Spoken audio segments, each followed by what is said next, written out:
What's up, Calvin? How are you doing? Yo, Sorry. good. What, oh man.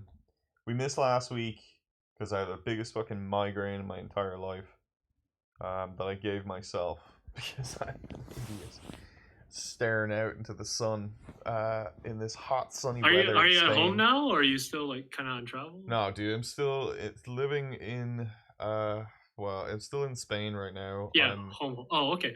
I am in a single bed. I've gone from a king size bed with two dogs and my beautiful girlfriend to a single bed and a couple of sheets. And I'm it's yeah. Oh, we got a we got a big old fan that's just pointing at me. This is like a derelict room right now. We've just got a bag full of fucking clothes and This is a great game idea. Is reverse Sims. So you just start from big house and then just keep going down. do you know that would be funny? Can I make it? Where's the game that's called Losing It All? That's what I want to see. Losing It All. It's not yeah in just going back to zero for sure. I'd love to see that. Yeah. But I mean, how has your week been, or the last 2 weeks? In all honesty, though, been It's been good, and after break, there's been more community events just popping up. So it's been nice, just chatting with more devs and getting out there and being more social as a New Year's resolution should be. I mean, those are. I mean, so yeah, like the what was it? The casual downtown Debs put on a Christmas party, and then Yeah. I don't know what other events came afterwards. Yeah, there's just more regular events, but I'm also talking non-game dev stuff as well. Just Oh right. there's more meetup stuff. I'm like, you know what? I'll see what's going on out here. So Hey, no, kind of look, popping that's into it. great because I was about to say I was like, you'd have to travel like pretty fucking far for some of Yeah, those things as well too. So you paying in the exactly. hole. But are you playing any games lately? Are you still making good waves on your own project and stuff like that? Yeah, not let me. I'm looking at my Steam list. Um, no, I we keep firing up games for like 5 minutes, like Stardew Valley Co-op, Yeah. and then I would be like, damn it, this game is too much micro. And I'd quit in like 3 minutes. And actually, this is pretty related. I was like, man, I really wish there was a low interaction multiplayer game where, like, if I had a little time in between like my work, I can just hop in, like, upgrade some stuff, tweak things around. But I didn't know of one, and actually, I was wondering. I was like, wait, is this what Palworld is? Which I'm not intentionally segueing into it, but I was like, damn, maybe we should buy Palworld, but it was $30 for two people, Two and then two copies. copies is 60, so we didn't. Wow, the price point didn't get you. Mm-mm-mm. Yeah. Oh, that sucks. Um, Yeah. But I hear you. I but mean, there's some low impact like idle RPGs out there. That I if there are, I'd love to know. I know of a couple that I've played in the past, and I just exhausted them. But yeah, that's exactly what I was looking for, yeah. actually.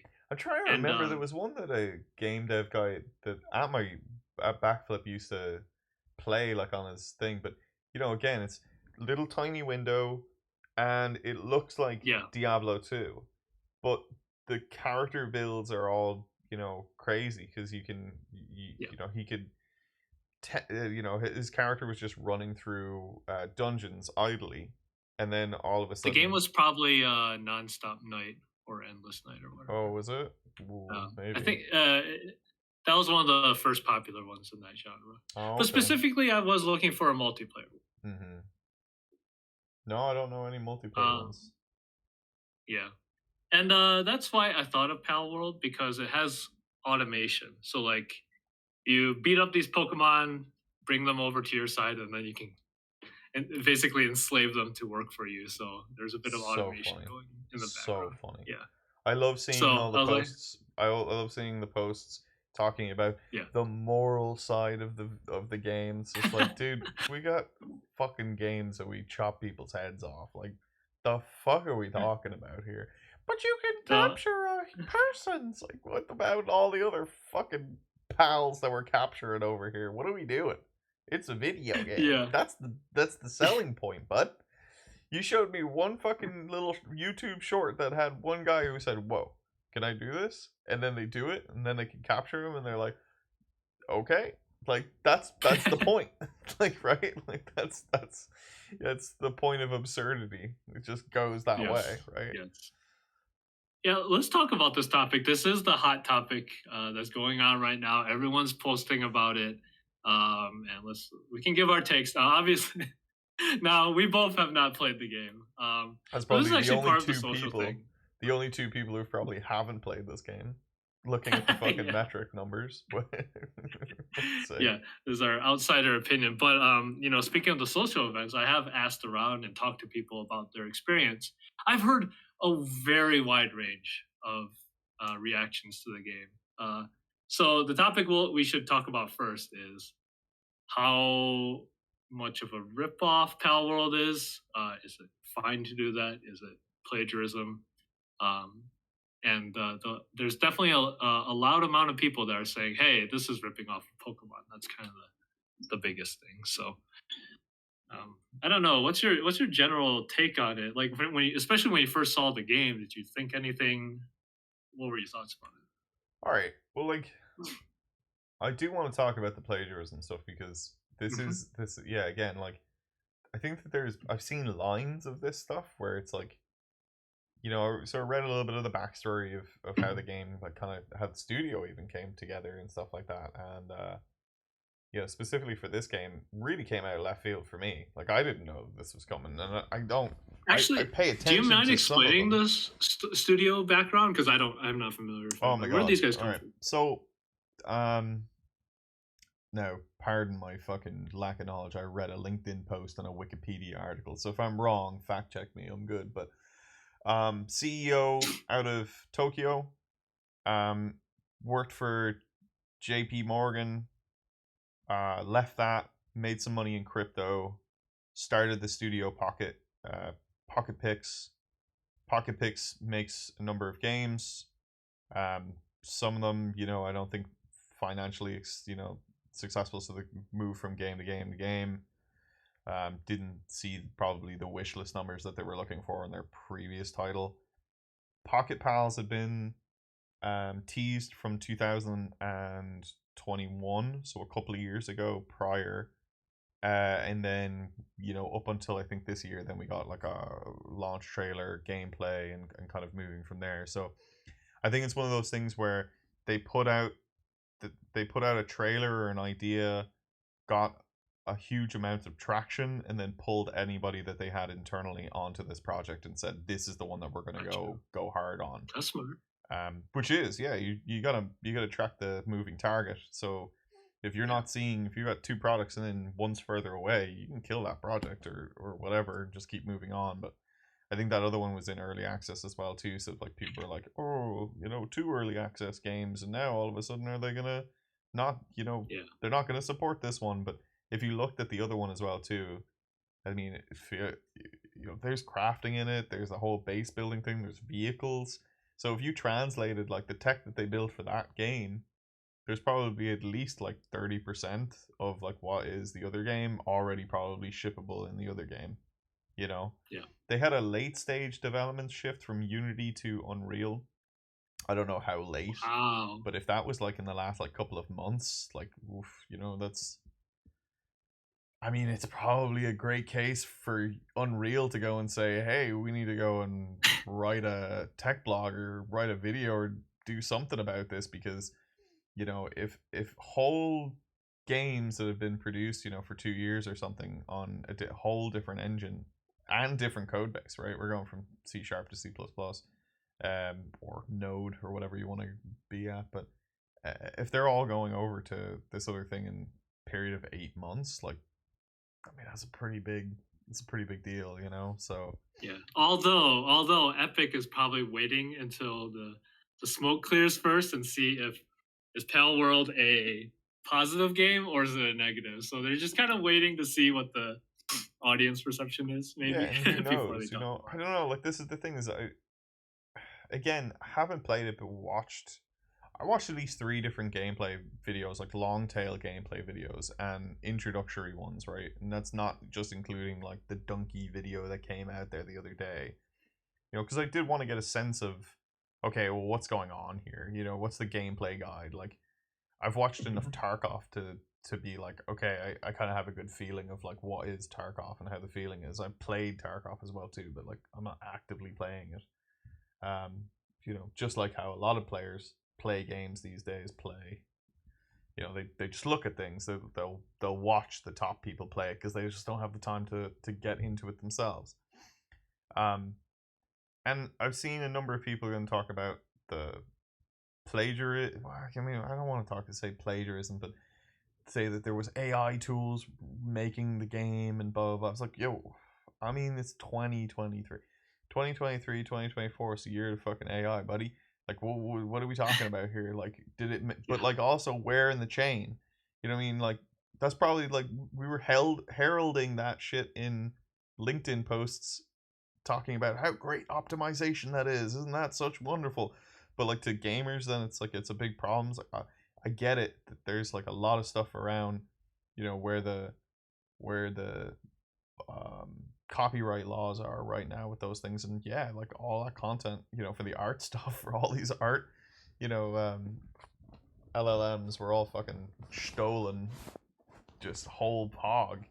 But at the same time, I don't know, and I don't think that we will get a good sense of knowing unless somebody can like pin these things down to like bigger beats. So I'm just not willing to like, I guess, listen to the topic necessarily too hard until somebody actually comes out and says, "Hey, like, what is this?" Now, fuck's sake, subconsciously in my brain. That's funny. I mean, but it is like, I mean, you're not gonna go and tell me that that they didn't start with Pokemon. But have I, you know? But Pokemon should not have a monopoly on funny looking fucking characters. Yes, They don't cute have a animals, monopoly right? on any of that Right. stuff. And where did they get their stuff from? They took theirs from real life animals, Yeah. and then just turned them Yeah, into they shit. also And then went funkier and funkier over the years. There's also posts talking about how Dragon Quest had all these monsters first, and then Pokemon derived from Dragon Quest. So you know, a lot of finger pointing going on. A lot of fucking finger pointing. Now, do they look like Pokemon? Hell yeah, they do. They absolutely do. Is that a design choice? Fuck yeah, it is. You know what I mean? Absolutely. But are they? Can you point to me and tell me that that is a Pokemon? Like that is actually a Pokemon, same breath, even the same shape. If it was the same shape but different material, then I'd be like, okay, I'm listening. Okay, I'm listening. But I don't see that just yet. I don't see that correlation just yet. So I don't think that there's no lawsuit there. I don't think that they can do anything. And I've, you know, just as I was making Dragonvale like years and years ago, I always wanted you to do stuff with your dragons. Do you know how much, Calvin, I wanted us to have our fire dragon and our fire dragon type characters like burn up ore that you would find out in the world? Do you know how hard I fought for that? You know, like I fought for that for forever. Like, Damn. I just want you to be able, like, hey, we have water type, you know, fucking dragons in Dragonvale. Well, what could they do? They could water our plants because we're over here, like, you know, we got farm plots where we could use these things, Calvin. We could do this, you know. But I don't know. How do you feel about Slavery Simulator 2.0? Because it is mad at times. Yeah. So first off, that is interesting you mentioned that because not only did the CEO or lead of Palworld say, "Hey, this game actually comes most from Ark Survival," but he was like, his gripe of that game is you have all these dinosaurs and all these cool things, but you can't do as much as you should be able to do.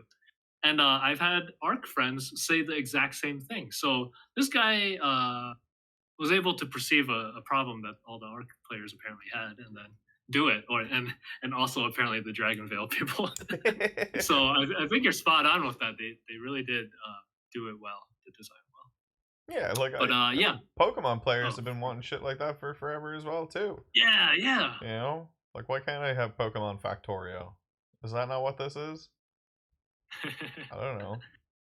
Yeah. So with the plagiarism stuff, here's where I stand. So there's a spectrum of inspiration. You have direct cloning, where it's like literally lifting everything, including the gameplay Well, mechanics. give me if you And don't then you mind. have a If you don't mind, yeah. sorry, I don't mean to keep talking on top of you, but give me the Mhm. breakdown of like where this plagiarism lies right now. Like what are we talking about here? Are we Yeah. talking about in It genre? Are we talking really about in the Pokemon? Are we talking about what is it? everyone's only talking about the design of the Pokemon. Um I think because of that, people will accuse it of being, oh, this is a ripoff of Arc and all these other, I guess, all these other things. But nobody actually says that. Like if it wasn't Pokemon, people would just be, like, oh, this is just another like survival game, Mm-hmm. like Rust or Yeah. like Valheim. But because it's Pokemon, there's like this domino effect where it's like, oh, they're ripping off Pokemon, they're ripping off Arc, they're ripping off Breath of the Wild.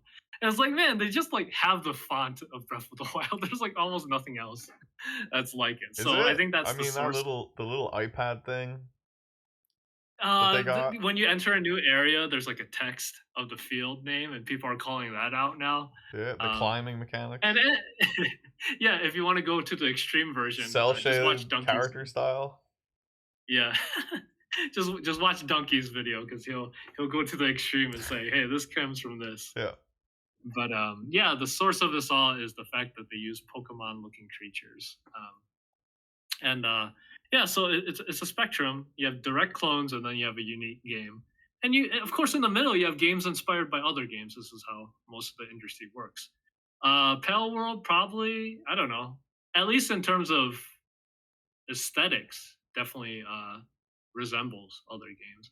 In terms of gameplay, yeah, it's a survival, it's a multiplayer survival game. So it plays like those other ones. So, but the thing is, I guess here's the thing about cloning. You always have games that look similar. Tekken looks like Virtual Fighter, Street Fighter looks like Mortal Kombat. Like you can make these arguments. But in terms of cannibalization, that's like the main metric I look at. Mm-hmm. Is Palworld stealing Pokemon players? No. The gameplay is completely different. It's not like people are playing this game because they like the sheet design. I mean, they might. And You know, with the amount of players that are playing that game, I mean, there could yeah, very well be a bunch of Stardew Valley players that are now over in Palworld. You know. It's it's possible. I mean, I haven't seen or heard a story like that, but you're right. You're right. It is first off, you're right. It's the number one Steam game, so everyone's curious about it. And Yeah. if people were hesitant, seeing that it has like a billion players playing the game will suck them in. Yeah. You know, it almost got me to buy it. But here's the interesting thing. I did think that Arc, the population in Arc, and the population in Valheim would have dropped. Mm-hmm. I was like, oh, this is probably going to cannibalize from those games. I looked it up, and their Steam charts haven't actually moved. I was really surprised by this. Mm. And if I had to justify that, I think the people that are playing Palworld have already quit Arc, have already quit Rust. Because you quit Rust like a few years ago, I think. Yeah, Yourself? like I Yeah. still watch Rust content, but like I will dip in for little bits, but I won't go and play like a full wipe like I used to at all. Yeah. Like Yeah. I'll play for like an afternoon, you know, if I feel like Yeah. it. And then lastly, it's the same with Valheim. Valheim's numbers didn't dip either. So my guess is that the people that are playing that came to Palworld from these games have already quit Arc a long time ago, and they're like, "Hey, here's a new Arc." Yeah. That my friends are playing. I'll give one anecdote. Somebody told me he always had trouble playing Arc with friends because nobody wanted to play with him. Mm-hmm. And now he's so happy that Palworld is out because he can play Arc with his friends. So that's kind of my take. I don't think this game really plagiarizes from other devs, which I think is actually very dangerous, and we should be calling out. We should absolutely be calling out cloners that hurt other devs. But in this case, I don't see it. Mm-hmm. I definitely see bits of like I do feel like I do see whole areas of things that have been lifted, right? Like, but I also then put this down to is I posed the question of, is that not what an early access game is supposed to semi feel like as well too? Like we're talking about like a game that if it is supposed to be an early access title, it's not a fully fledged thing. We're trying to get to an MVP, which means Mm. we can't really go and like find our way and how all of these things link together and really polish certain things. We have to go and take, especially when we're talking about an independent team with, you know, looking again at those LinkedIn posts and everything as well too. $10,000 initial budget. What the fuck else? You know, what did that get to after a while? It was obviously, I guess, the studio starting budget, but you know, I don't know the team size. I don't know how much they've spent on this thing, but when you are spending money as an independent team, you kind of have to go towards North Star. And you say, well, we're going to have this open world. The character is going to need to traverse that world, right? We already know that riding on our equipment is going to have to be, you know, something that is core and it's something that the player is going to aim for down the line. It's not something that we're going to give out like within the first, you know, 30 seconds of the game, because you get the bore about maybe 4 hours or so into gameplay depending on your, you know, speed running tactics or whatever else like that, right? Mm. But up until that point you still need a way for the character to traverse. So now there's two design decisions.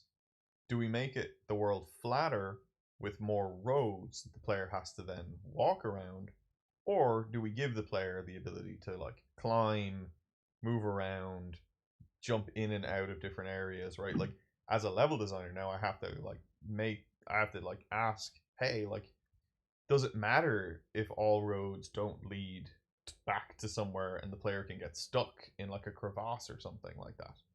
And if the answer is like no, like we need to have, like we can't have that kind of constraint. We need to be able to create like levels to this that don't all link back, because that's a lot to QA, that's a lot to deal with. Well, then we need like a climbing system. Well, what's the best climbing system for that genre, for that group of people?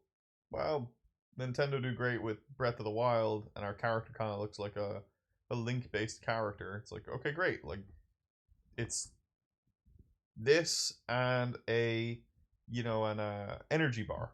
Great. Well, energy bars is like a stat. It's a thing that we can put into our stat tree. So sweet. Like that's a simple judgment call to go and say, I want it to work like this because that's our North Star. That's the gameplay I'm going for.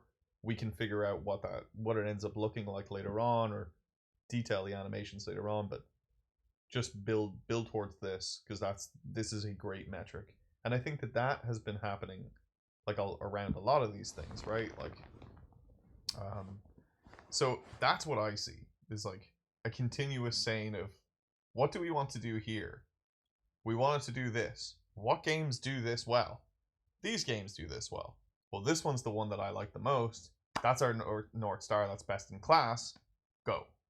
Put that in. Yeah. And then build that and then see, does it work? Right? Like does everything work together? Because it's not about, oh, does this movement mechanic, like how does this work? How does this like, you know, how does this feel? You know, does the player feel like that they're really rock climbing? It's like, I don't care about that. There's a greater game here that I'm trying to put together. It's like, does the loop work by itself? And that's what I see. Now, you know, anybody can kind of challenge me on that as well too, but you know, the guns part I think is the best part, where, you know, I have read, you know, that the CEO went and said, we need this game to sell in America, and Americans love guns. So we just put guns in the game, and it's like, he's not. I don't think he's wrong. That's not a bad shout. Like, it's not a bad shout. It's not a bad shout. Like, I don't hate that. I don't hate it. And people joke about this all the time, and they say it all the time. It just happens to be that the CEO says it this time. So that's really funny. Yeah, you know, allegedly, you know, again, but yeah, so I don't know. What do you feel like? Is this striking while the iron's hot? do you feel like that this is a Streisand effect where, you know, a bunch of people have jumped in and then all of a sudden it's gained a bunch of news and traction, and then a $30 price point is a great price point, you know. At the Yeah. same time, you're totally right. I love open world survival games. And I think that there's like a lot for every like little player. Like as I said, like the Factorio player who wants to go and discover things, you know, and build their little fucking Yeah. micro puzzle is there. Woo. The players who want to go out and explore and beat on things and be that RPG big hero, that's there. The players who want to like level up and have, you know, a more personal experience, like kind of trying to nurture for things, like that's there as well too. There's also a bit of surrealism in the whole thing as well. Um, you know, I just You think know, this part is of a lot for a oh, lot of. I'm sorry. No, Go you're ahead. fine. It's just I just say it's like a lot for like a lot of people. You know. Yeah, yeah. There's a really nice accessibility feeling to it because this I bought Valheim. Nobody else I knew really had Valheim, maybe one other person. Mm-hmm. And it's like when you play a multiplayer game, you're hoping that you'll have a lot of friends on it. And yeah, this is a game where it's like um, probably pretty easy to find a group. It reminds me of Smite actually. Mm-hmm. So Smite is a third person MOBA. It looks more like a Fortnite roughly. Um, and that is way more accessible than the top down MOBA stuff actually, because none of my console friends played MOBAs at all. They're like, screw this interface, but they were willing to play Smite. So that's what this kind of reminds me of. It's like it's appealing to get this sort of game because it's accessible. But actually, I think you asked a really good question, and here's kind of a derivative question. How successful would Palworld be if it didn't have guns in it? That's kind of the underlying question that I heard when you asked me Yeah. earlier, and because it creates so much controversy. That's like the source of the controversy and the Streisand effect and everyone talking about it. Damn, I can't even see it going viral if it didn't have that because Temtem is another multiplayer Pokemon game. Mm-hmm. It doesn't rip off of is like the Pokemon designs aren't as similar, but if you took them and said, "Hey, does this game look like it's from Pokemon?" People would probably say yes. Like it's the same art style. So I guess to give a quick answer, it does seem like the guns creating the controversy and all the talk around it was the spark that ignited the bigger sparks that kept going. So, what do you think on the importance of having guns in that game? I have no idea. I think it's huge. No, so I we've talked about this before, ages ago. We haven't talked about it in a while, but there are certain genres that feel like that they are acidic to each other. It's not the right word to say, but there Mm. are certain Mhm. genres that don't feel like that they ever go together. Like they're what's the word that we I don't know. We were talked about this like fucking half a year ago, but like Uh, uh, they just don't feel like that they're opposites to each other, so that they could never go together at all. yeah, I yeah, can't even think of an example of what it would be, but there are absolutely things, game genres out there that don't feel like that they mash or meld, and I think that this is one of them, right? yeah, Like Pokemon with guns, and you're like in your head, and you're like, what the fuck are you talking about? Those two things could never go together, but then all of a yeah. sudden you see it, and you're like, oh, like it Now, works. now here's a game that's not quite as acidic, but it kind of had the same effect. But Dave the Diver was you go fishing Mm-hmm. and then you run a sushi shop. They're not total opposites, obviously, but people talked about it a lot. They're like, "Damn, these two work really well together. I had never seen it before." So it's Mm-hmm. kind of like that, I think. Yeah. So here's the only other thing that I will say on the whether guns would work or not work. I think that the tech tree is cool, and what I mean by that Mm, is that look. Well, I guess I'll go back. Ark. If you look at Ark and you look at Rust, okay, Rust as a game and a gameplay community is ridiculous. there are some sweaty people out there that play that game. There's a bunch of just crazy people that are just out there screaming the N word. There's just nakeds running around with hatches, just going blah, blah, blah, blah, blah, like just beating you over the head with rocks. Like it is one of the most like insane communities of people. And if you're not into that, you're not gonna play that game. You Even make Rust sound like Lord of the Flies. dude, it These kids go to an is. island and true human nature comes It out. is. It is. It's psychopathic people play Rust.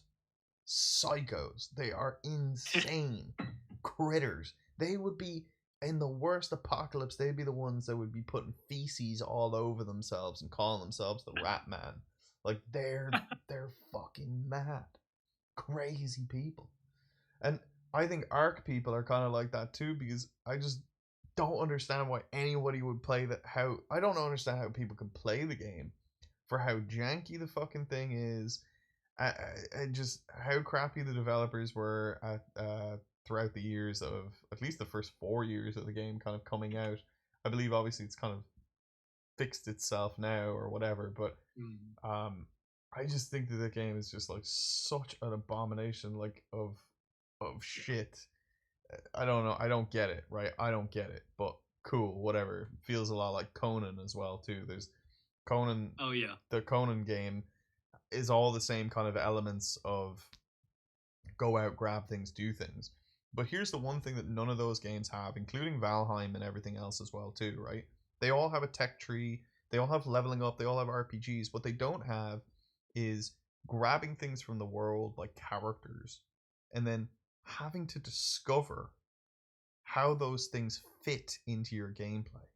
Yeah. Right? Yeah. So, oh, look at this sheep critter. Like, how cool is that? Like, they've got talents on them. Oh, but they also, like, produce wool? But I could go and then get this other character that then when this character is, like, ready to harvest, it'll just snip it and grab wool from it. And, like, oh, that's a thing? I didn't know that that was a thing, right?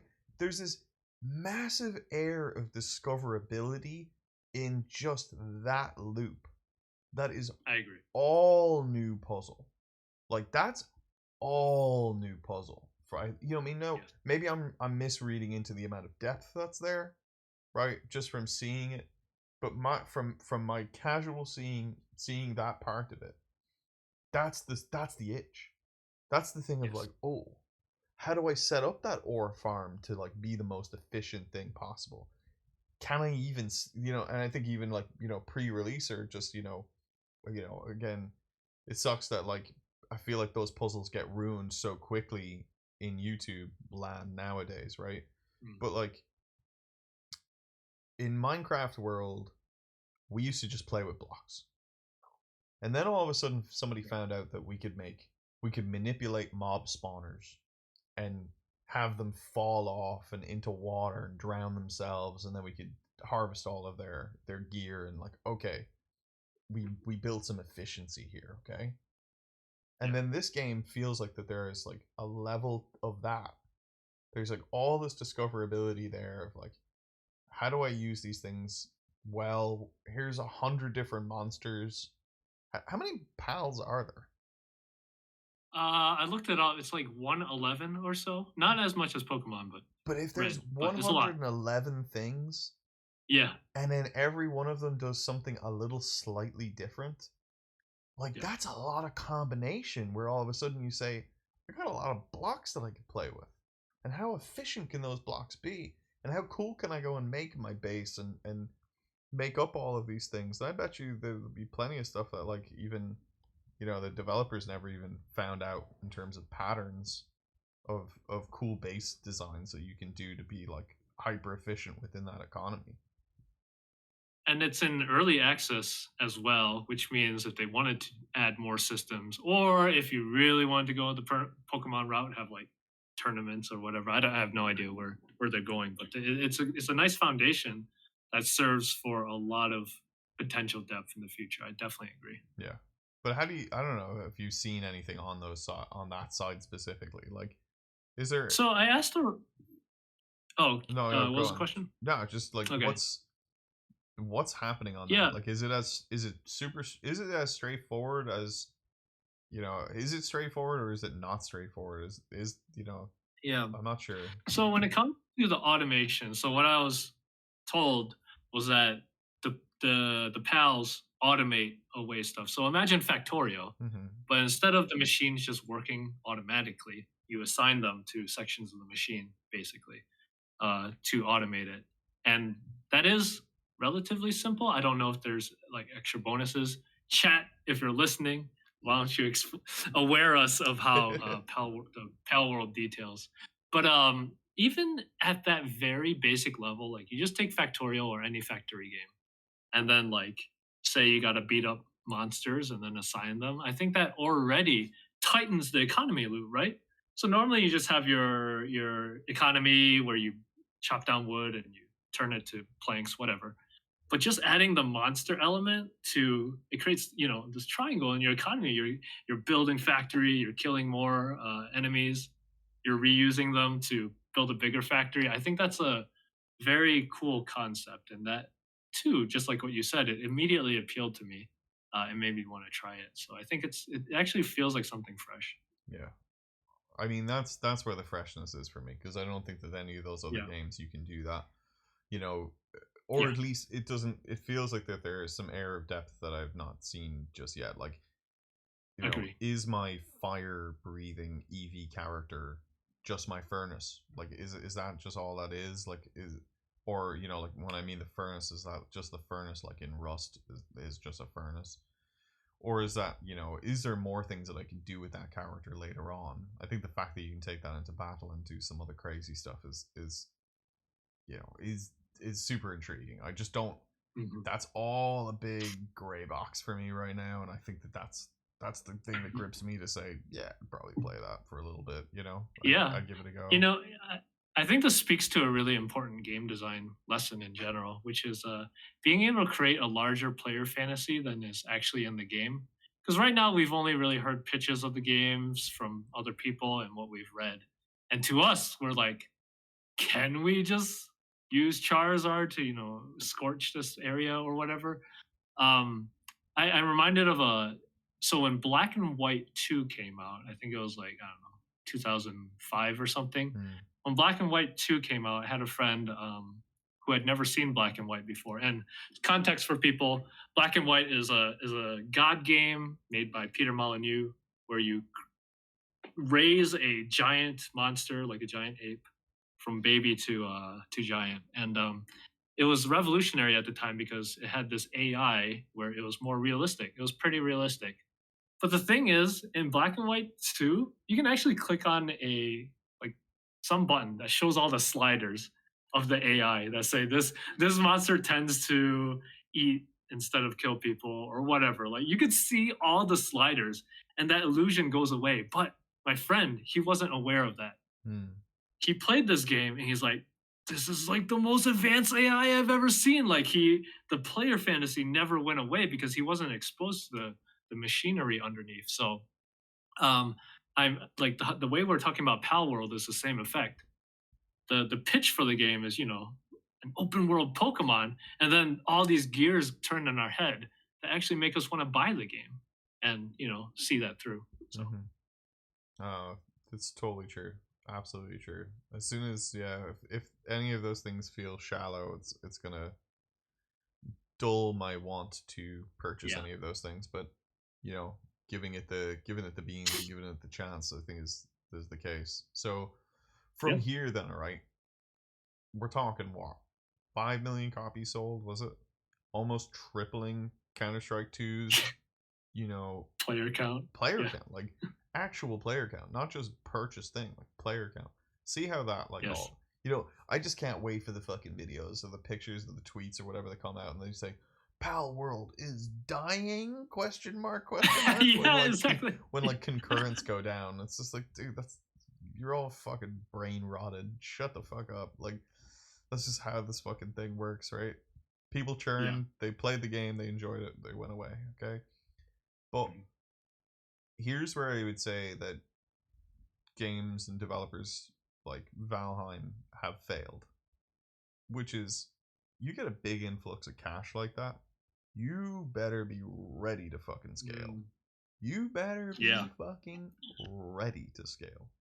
Because if Yeah. you're not, those people are gonna eat you alive. Like you will lose a lot of that momentum. Are you familiar with what the Valheim devs have said? I only learned this morning. No, Jesus. They, Oh, they said they did not want to work. I'm paraphrasing from a friend, so I don't have the source. oh no, I'm They sad. said they don't want to work themselves to the bone. They're gonna release content very slowly. So it's actually really in alignment with what you said. Like they chose not to scale. They didn't want to deal with it. They were happy with what they have. But you're absolutely right. Valheim, I think it still has like 25K concurrent players. Not too shabby.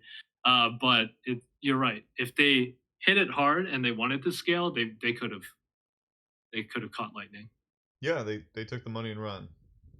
Yeah. You know, went back to doing whatever they were gonna do because Yeah.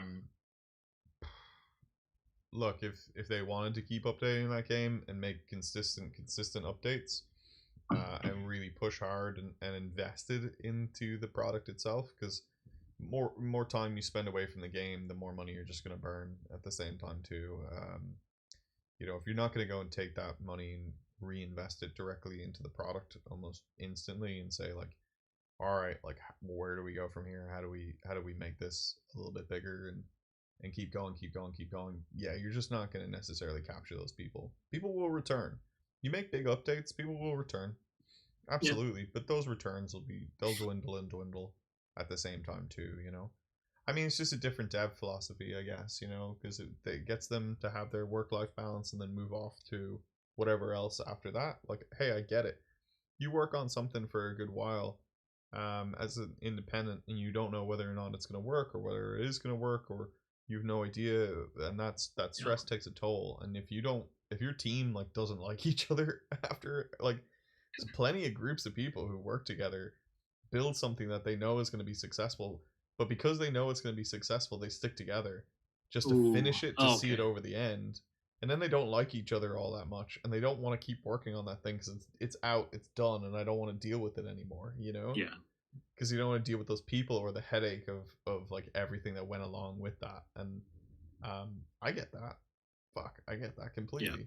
Would I like to see like those things update a lot more? Than yeah, sure. But I think that this Tokyo-based company really wants to find themselves and position themselves as that like huge studio, that huge, that really big group. I do think that they will, just looking at like reading the little couple of blog posts and articles from this guy and his snippets of conversation, he says he doesn't mind chasing trends, which is kind of, like a good portion to say is exactly what this is, right? It's like, hey, we stopped working on this, we're working on this because we know that that's going to take us to the goal for the company.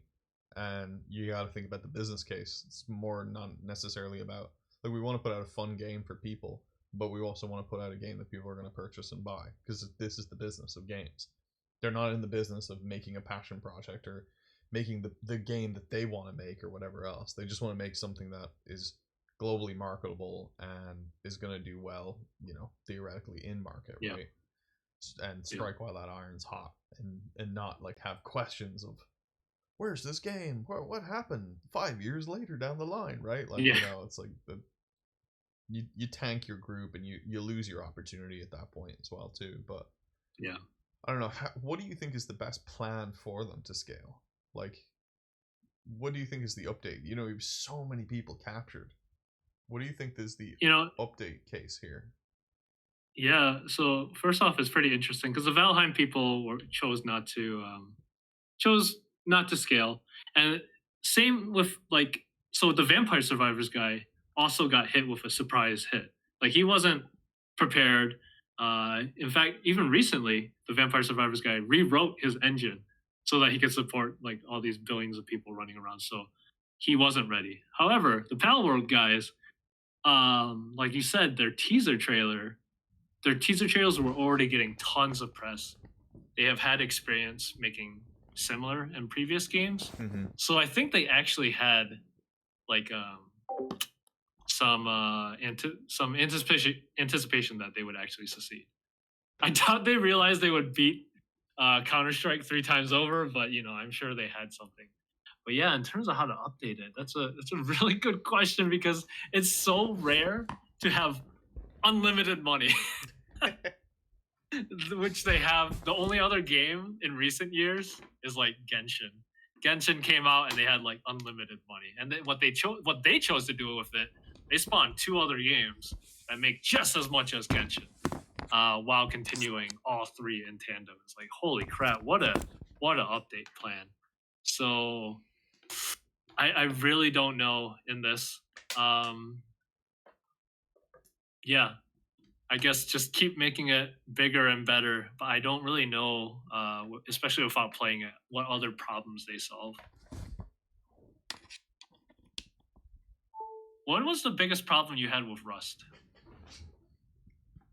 I mean, I feel like Rust has eras. Rust has eras to it. Like OG Rust had like a shit ton of issues, right? Like when the game first came out, early access or whatever it was on Steam. The whole game was completely different, right? Very stripped back. And now, I swear to God, like it feels like that they went through ages, and now they're up into the age of Oh, electricity and automation and all of these things in here and traps and alerts, and then they link the mobile app to people's phones, so that like if your base is getting raided but you have this specific thing like in the game in your base, I didn't know that. yeah, it'll text you and tell you that like, hey, a sensor went off in the base and you're getting raided, and then like everybody knows like get the fuck online right now, right? Like that's nuts. But like, yeah, so I think that they've just, Gary's been really smart about listening to players and then continually trying to add on, never like really going like all of a sudden we need to put rocket launchers in the game, right? Like how do we get rocket launchers in the game? It's never been that. It's like, oh, we went from primitive tools and then we went to guns, and then how do we kind of like +1 guns so that we don't keep like etching ourselves out? It's like, well, let's just do a lot of attachments for now, and then build that system out so that we don't just have guns. We can put silencers on our stuff, and we put lasers, and we can put flashlights. It's like, okay, cool, well, that's like a +1, right? But then all of a sudden, well, we've kind of hit that to the point. More guns or turrets? It's like, okay, turrets. That's the Battlefield problem. Battlefield just kept moving. I guess both shooters. They just kept going up in technology. I'm like, shit, let's go back to World War One. Yeah, exactly. Like, it's hard to let the genie out of the box when you go too far. Yeah. When you push too hard, too far, you really fuck yourself because there's no in between then. Yep. Here's my only take. I think Palworld needs to focus on bugs, bug updates, boom, boom, boom, boom, boom, boom, boom, stability, boom, boom, boom, boom, boom, boom, boom, consistent weekly updates, daily, whatever you got. Just push shit to live. Make the game as stable as possible. And as you're doing that, you hire somebody in HR. you hire somebody from HR. You gotta start scaling in some people. Like you gotta start trying to hire in some people, and then start focusing them on the bugs and stabilities and tech stuff, while then you have your actual good developers, your people who've been there, your OGs.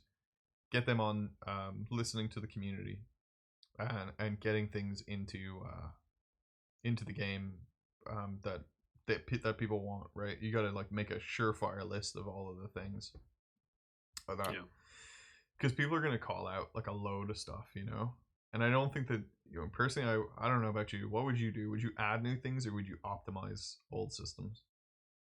Yeah, I do have an answer to your question of where does it update from here, and I say, and I almost never give this as a suggestion, but because they have like $15 billion in their pockets now. As far as I know, it's a pure PVE game. I think before they go out of early access into official launch, if they add PvP to the game, I think it would take it to the next stratosphere. That's when you have people that are like living their lives in this game. So that is the feature I would add, and I would say prioritize adding the feature. Screw the bugs. See, like PvP to me flies in the face of why people are playing the game. I think a lot more people are playing the game because it's PvE, and they don't have to deal with the mass multiplayer crazy people like the Rust Arc community and stuff like that, right? Yeah, yeah. I heard the same horror story about Ark from somebody, by the way, where they would just get calls in the middle of the night, and they're like, "Hop on, the Chinese are invading us." I love it. So yeah, good point. When would you put your next PAL into the game? What do you mean? So people are going to want new content, right? Oh, yeah. And your content is either, bosses and stuff, but your content are pals. So when do you put a new pal into the game? And I think the best time is, what's that? And how many? Oh, yeah. Ooh, how many? I'm not sure. Like, if there's 111, if you add, I know it's asking a lot, but whatever, you have $18 trillion. If you add 50 pals at the end of early access and say, here's our 1.0, come back to our game, we're going for it. Especially 150 is a great number because that's how much Pokemon Red and Blue had. So actually that would be the target number. You do that, maybe do 152, so you have like one more than Pokemon just to one up them. And then launch it like that. I think that would have such a huge impact. So that's how I would time it. Heard. I like that. I like that a lot. So focus kind of on refining the core that you have right now. Get people to keep moving through the funnel as hard as you can. And then try to at some point add before like launch. Plus they can launch right now, really, right? Like, how can you be early access and then do this, I guess, so like where is it not going to be early access, right? Right. That's just a badge, so that'd be a as huge well too. huge value. Oh yeah, that'd be a huge value proposition just dropping it, but who knows. But yeah, this is a game that will make an impact on the game industry. We don't really know exactly how, but anytime somebody sells that many copies, it makes an impact. Yep. People start looking. They start churning on different things. Yeah. All right. Well, cool, bud. I got to get back to work. Give me a thumbs up before you leave. I need the emoji. Okay. So thumbs down gives a thumbs down, and that gives a. I think if I do a one on its own. All right. Got it. Hey, there you go. Cool. Cool beans. This is some dumbass shit. All right, enough of that. Get out of here. I'll talk to you later, bud. Later. Bye.